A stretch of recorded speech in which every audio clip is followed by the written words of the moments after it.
It's Tuesday, September 1st. Welcome aboard to this edition of Barnstable Today. I'm Kevin Friel. And I'm Andrew Gobiel. Thank you very much for joining us. We'd like to remind you right at the top that the meetings we cover are available on demand at the town's website, www.town.barnstable.ma.us. On an absolutely perfect late summer day here on the Village Green, right in front of Town Hall, we are here with a quick preview of a very important meeting coming up. Thursday's Town Council meeting. Kevin had an opportunity earlier this morning to sit down and talk with Assistant Town Manager Tom Lynch. Let's just jump right into the last meeting. Only had one issue on the agenda. Could you tell us what went down at that meeting? It was a special meeting that the Town Council called, and at that particular meeting they were looking to deal with the petition that had asked for reconsideration of the Stewart's Creek sewer vote. In a sense, that petition reconsidered the vote, so they then took a vote which reaffirmed their initial vote, which said they wanted to move forward with the sewering.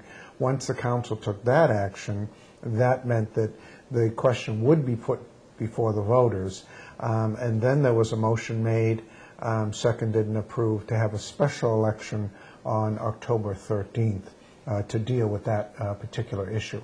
So I know that the council president mentioned that it talked about immediately dealing with the issue, and so they moved forward with the special meeting, and then they moved forward with the special election on October 13th. Great, thanks, Tom. All right, now let's get right into the September 3rd meeting of the Town Council.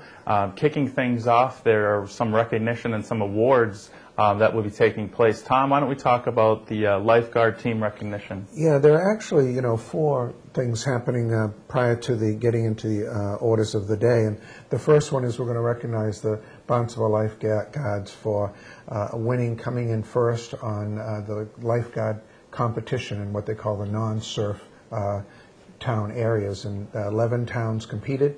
Our lifeguards came in first, and it shows that we have skilled, well-trained, and strong swimmers, and we're very proud of their achievements, so the Town Council wants to recognize them. Okay, so the Jane Eschbaugh Community Service Award is the next thing.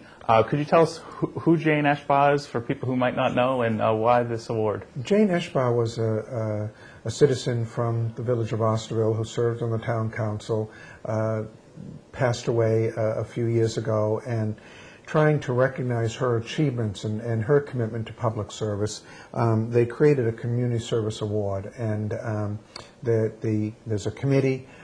We don't know who the winner is yet. It'll be announced on Thursday evening, so we'll all look forward to see who exemplifies her commitment to serving the town and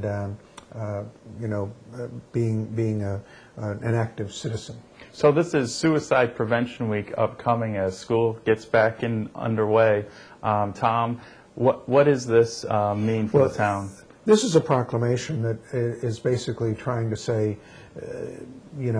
we're aware of this problem. We want to, call it to everyone's attention and have activities that can hopefully look for at-risk youth who might be there to prevent any sort of, tragic suicide from happening. There have been several recent young people commit suicide now, a community. As a matter of fact, this evening there is a community forum here at Town Hall to discuss at-risk youth and what we can do. And I know that Sally Ann Imes and others who serve, to help our youth have been very active in this area, very concerned about how we get help. So this is to try to call attention to it and to have events like tonight's be publicized.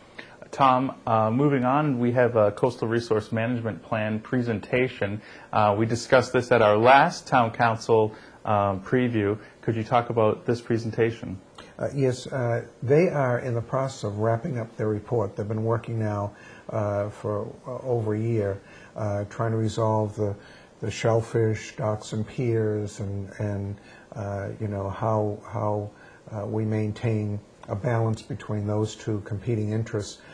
They've done yeoman work. They're in the process of wrapping up. They'll be making a presentation. They'll be then probably going into public hearings before any sort of ordinance or whatever is presented back to the council.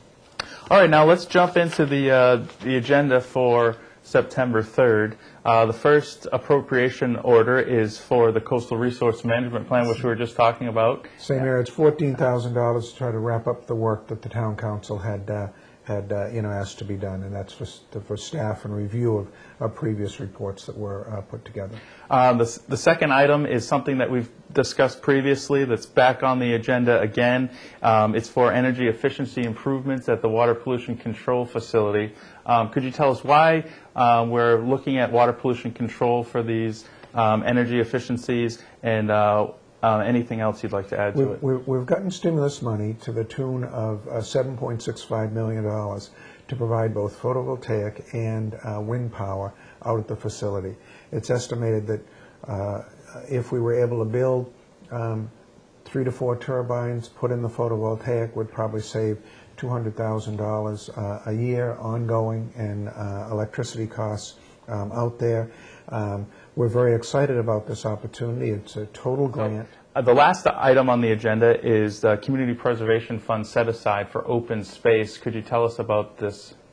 That is to resolve an issue down in Cotuit where a developer's been trying to do some units down there. I believe it's scaled back, and they've also got they're going to do a conservation restriction down there, and the CPC will cover that. That is the last item on the agenda. However, the third item that we've skipped talking about thus far is the one that's probably going to generate the most discussion that evening, and that is the Craigville District of Critical Planning Concern. Been a lot of negotiations on this. There is a final text that everyone is working off. I understand there will be a couple of friendly amendments, or there might be other amendments that are offered by councilors because this has been an issue that has generated a lot of discussion and controversy within the village, but I think people believe they have regulations in place that would help maintain the character of the Centerville, Craigville Beach area, and we're hoping that something will be passed that satisfies everybody. Tom, is there anything else you'd like to add to our discussion today of upcoming events, or anything from the town manager's office?